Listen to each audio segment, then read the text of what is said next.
पराठा तर आपण सगळेच खातो, पण असा पराठा खाल्लाय का जो चवीलाही भन्नाट आहे आणि पोषणानेही भरलेला आहे. आजच्या या पराठ्यामध्ये आहे रताळ्याची नैसर्गिक गोडी, अक्रोडचा हलका कुरकुरीतपणा, ज्यामुळे हा पराठा तासनतास मऊ राहतो. हा पराठा मुलांच्या डब्यासाठी, ऑफिस लंचसाठी आणि सकाळच्या नाश्त्यासाठी एकदम योग्य आहे. चला तर मग बनवूया. पहिले पीठ मळून घेऊयात. यासाठी आपल्याला लागणार आहे गव्हाचं पीठ 1 वाटी, ज्वारीचं पीठ अर्धी वाटी, जवसाची पूड आणि मीठ. या सर्व गोष्टी एकत्र करायच्या आहेत आणि यामध्ये थोडं थोडं कोमट पाणी घालत एक मऊसर पीठ मळून घ्या. पिठावर झाकण ठेवून ते 15 ते 20 मिनिटे त्याला विश्रांती द्या. पीठ जास्त घट्ट किंवा खूप मऊ मळू नका. मध्यम मऊ पीठ लाटताना फुटत नाही. इथे मी मध्यम आकाराची 3 रताळी घेतली आहेत. आता या रताळ्यांना आपण गॅसवर छान भाजून घेऊयात. जर तुम्हाला भाजून घ्यायची नसेल तर तुम्ही ती वाफवूनही घेऊ शकता. हे पहा, इथे छान भाजून झाली आहेत. गार झालं की त्याची जे वरचे साल आहे ते काढून घ्या.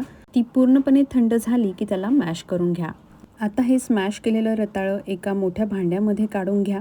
तुमच्याकडे जे अवेलेबल असेल त्यामध्ये तुम्ही हे काढून घेऊ शकता. त्यामध्ये टाकूयात भाजलेले अक्रोडचे तुकडे, जवसाची पूड, तुमच्या चवीनुसार त्यामध्ये भाजलेल्या जिऱ्याची पूड टाकायची आहे. अगदी 2 चिमटी त्यामध्ये मिरी पावडर, मिरचीची पावडर, मी सुकलेल्या मिरच्यांची पावडर टाकत आहे. तुम्ही हिरवी मिरची किंवा लाल मिरचीची सुद्धा टाकू शकता. 1 छोटा चमचा किसलेलं आलं, हे सगळं टाकून हे मिश्रण व्यवस्थित एकत्र करून घ्यायचं आहे.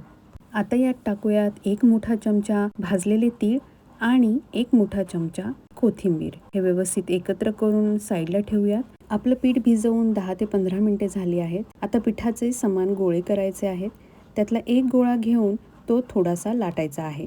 आता त्यामध्ये आपण जे रताळ्याचे आणि अक्रोडचे सारण केले आहे ते भरायचे आहे. तुम्ही चौकोनी करू शकता किंवा गोलही करू शकता. मी चौकोनी करत आहे. ते सर्व बाजूंनी हलक्या हाताने पूर्ण बंद करून घ्यायचं आहे. मग या पराठ्यावर थोडंसं कोरडं पीठ टाकून हा अगदी हलक्या हाताने लाटून घ्यायचा आहे. सारण जर गरम असेल तर पराठा फुटू शकतो. सारण नेहमी थंड असू द्या. अक्रोड 2-3 मिनिटे हलके भाजून वापरल्यास त्याचा स्वाद आणखीन छान लागत असतो. गरम तव्यावर पराठा टाका. एका बाजूने हलके डाग आले की पलटा. दोन्ही बाजूंना थोडंसं तूप किंवा तेल लावून सोनेरी रंग येईपर्यंत भाजा. बाहेरून हलका कुरकुरीत आणि आतून मऊ असा पराठा तयार आहे. हा पराठा तुम्ही दही, पुदिना चटणी, टोमॅटोची चटणी, लोणचे किंवा घरचे लोणी कशाबरोबरही खाऊ शकता. आशा करते की तुम्हाला आजचा अक्रोड आणि रताळ्याचा हा हेल्दी पराठा नक्की आवडला असेल. जर व्हिडिओ आवडला असेल तर तुमच्या फ्रेंड्स आणि फॅमिलीमध्ये शेअर करा आणि चॅनलला सबस्क्राईब करायला विसरू नका.